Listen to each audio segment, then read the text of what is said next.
نحمده ونصلي على رسوله الكريم اما بعد فاعوذ باللہ من الشیطان الرجیم بسم اللہ الرحمن الرحیم۔ اللہ کی توفیق سے ہم سورۃ البقرہ کی 34 آیات مکمل کر چکے ہیں۔ آیت نمبر 35 سے آج کا سبق ہم اللہ کی توفیق سے سٹارٹ کرتے ہیں۔ اپنی روٹین کے مطابق پہلے آیت کی تلاوت کرتے ہیں اور اس کے بعد اس کا ترجمہ اور اس کو پھر سمجھنے کی اللہ کی توفیق سے کوشش کرتے ہیں۔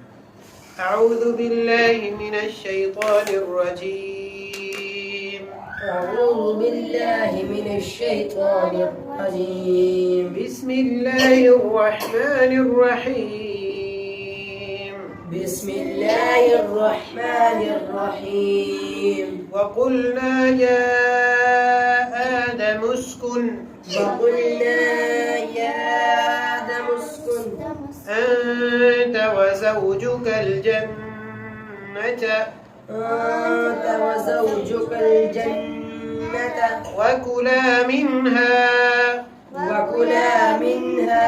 رغدا حيث شئتما۔ رغدا حيث شئتما ہونا کس چیز کا کر رہے ہو؟ رغدا حيث شئتما، رغدا حيث شئتما ولا تقربا ولا تقربا هذه الشجرة فتكونا من الظالمين۔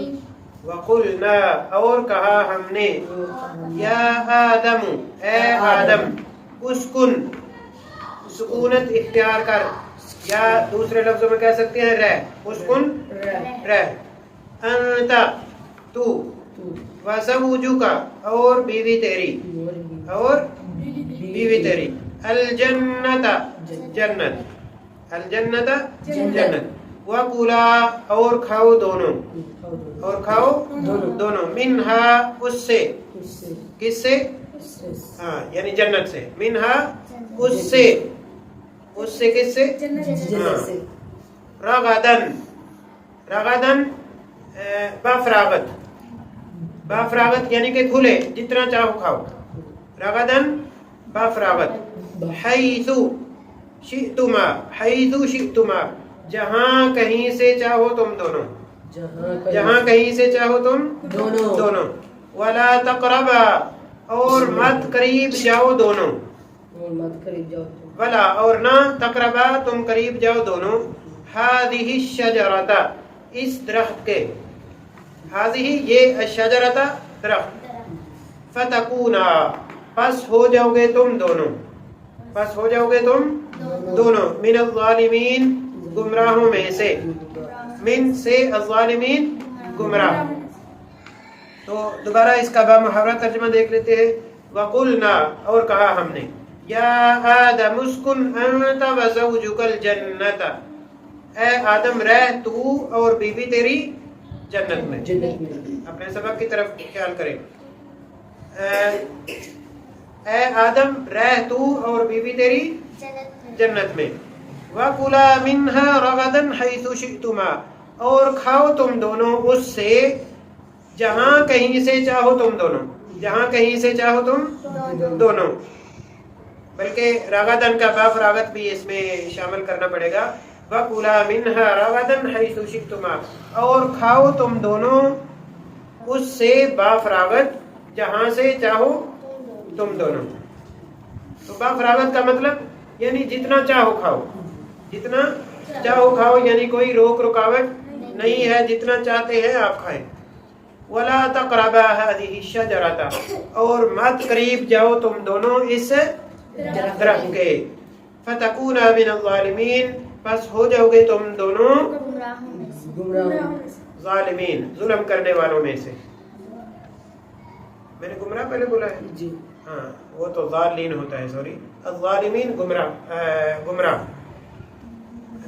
اللہ اکبر، الظالمین ظلم کرنے والے، وہ تو الضالین ہوتا ہے جو گمراہ جس کا ہوتا ہے۔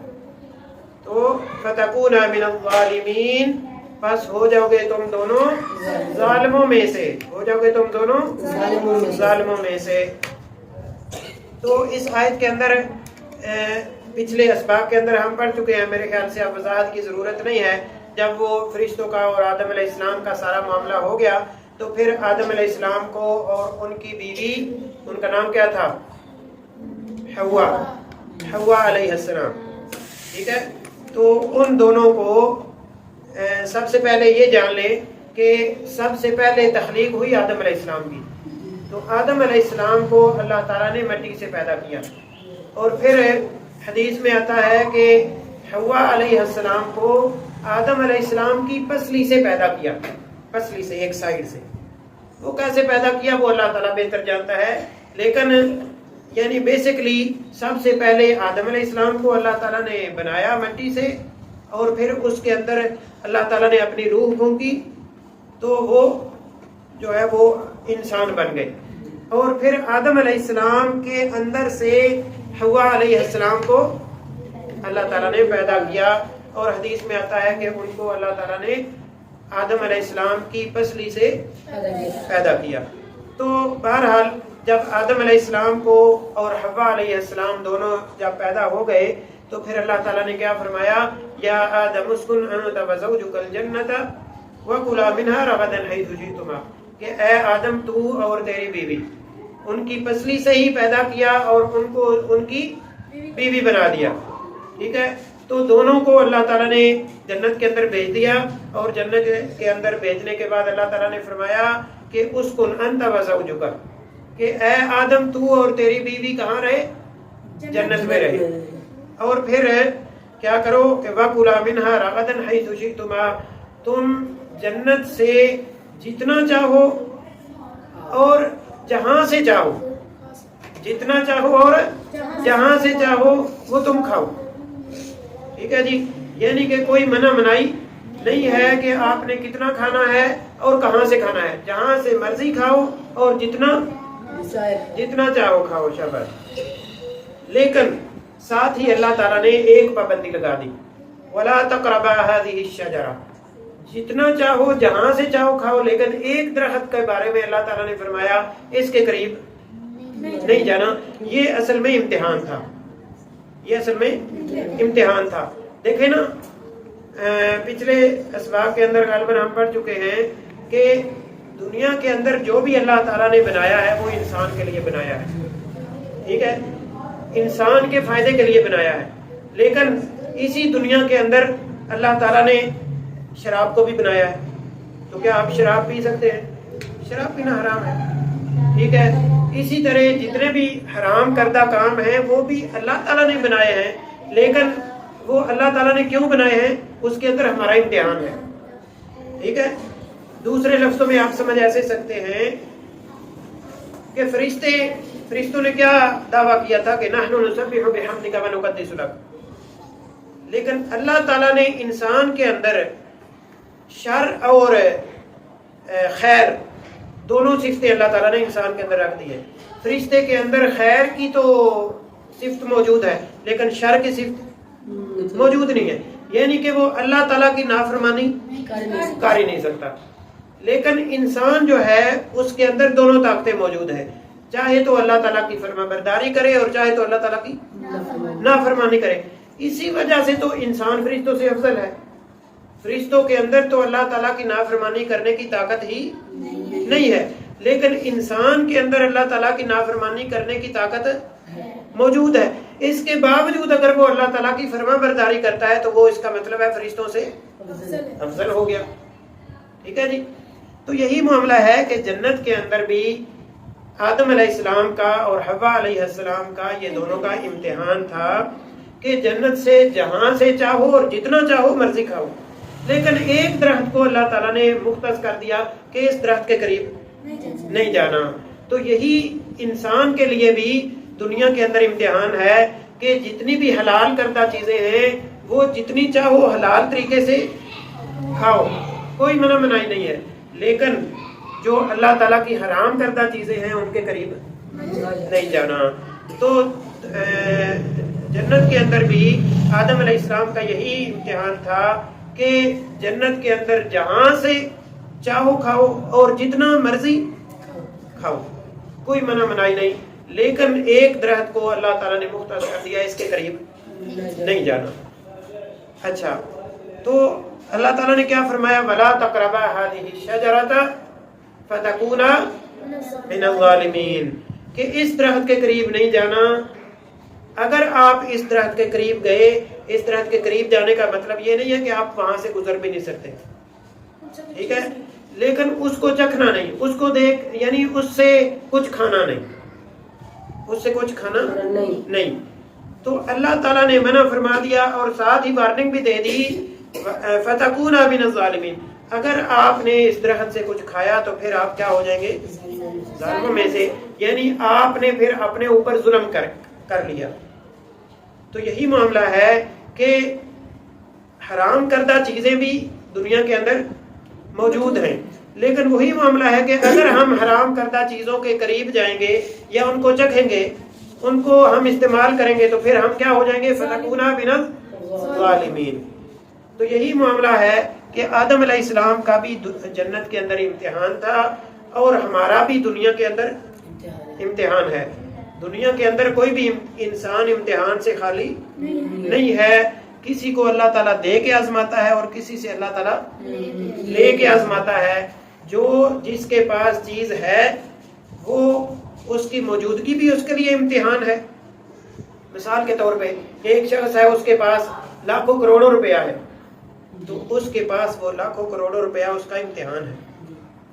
دوسرا شخص ہے جس کے پاس اتنا ہی صرف ہے کہ وہ دن بھر کماتا ہے اور رات کو اپنا اور اپنے بیوی بچوں کا پیٹ پالتا ہے، پیٹ بھرتا ہے، تو وہ بھی اس کے لیے امتحان ہے، کیونکہ اس کے ارد گرد لوگوں کے پاس بہت زیادہ ہے، لیکن اس کے پاس اتنا ہی ہے جتنا اس کا اور اس کے بیوی بچوں کا گزر بسر ہو رہا ہے۔ تو اس کے لیے امتحان کیا ہے کہ لوگ اتنا اچھا کھا پی رہے ہیں، اتنا پیسے اڑا رہے ہیں، لیکن اس کے پاس بیچارے کے پاس اتنا ہی ہے جتنا وہ خود کھا پی رہا ہے۔ تو وہ اس کے لیے امتحان ہے کہ دوسرے لوگوں کے پاس زیادہ ہے لیکن ان سے وہ مانوس نہیں ہوتا، وہ یہ نہیں دیکھتا کہ اس کے پاس اتنا ہے تو میرے پاس بھی اتنا ہونا چاہیے، اس کے لیے حرام طریقے اختیار نہیں کرتا۔ تو یہ ہے اس کے لیے امتحان۔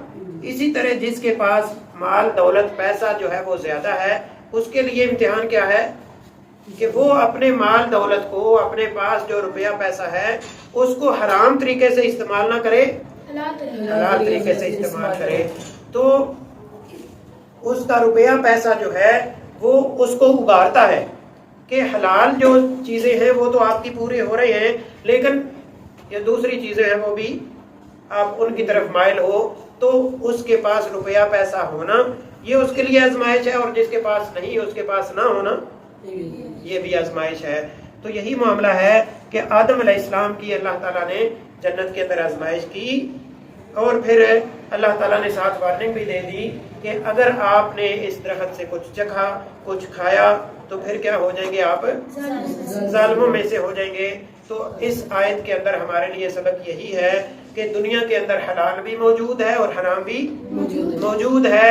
ہم حرام کی موجودگی میں حلال کو اپنائیں گے، حلال کے اوپر صبر کریں گے، تو یہ ہے یعنی اللہ تعالیٰ کی رضامندی کے اوپر ہم نے راضی ہو گئے، ہم راضی ہو گئے۔ لیکن اگر ہم نے حرام کی موجودگی میں حلال پر قناعت نہ کی، حلال کے اوپر اکتفا نہ کیا، حلال کے اوپر صبر نہ کیا اور حرام کی طرف بڑھ گئے، تو پھر کیا ہو جائیں گے؟ ہم ظالم ہو جائیں گے۔ تو ایک انسان جب ظلم کرتا ہے تو وہ اپنے اوپر ہی ظلم کر رہا ہوتا ہے، وقتی طور پر وہ سمجھ رہا ہوتا ہے کہ میں جو ہے وہ بہت فائدے کا کام کر رہا ہوں، حلال ذرائع کو چھوڑ کے حرام ذرائع کو اختیار کر کے اس کو روپیہ پیسہ تو مل جاتا ہے، اس کو دنیا کا مختصر فائدہ تو مل جاتا ہے، لیکن وہ حقیقت میں اپنے اوپر ہی ظلم کر رہا ہوتا ہے۔ تو اللہ تعالیٰ ہمیں توفیق عطا فرمائے کہ ہم حلال کے اوپر قناعت کرنے والے اور حلال کے اوپر صبر کرنے والے بن جائے، اور حرام کی طرف ہم دیکھیں بھی نہ، ہم حرام کی طرف جو ہے وہ بڑھیں بھی نہ کسی بھی طریقے سے۔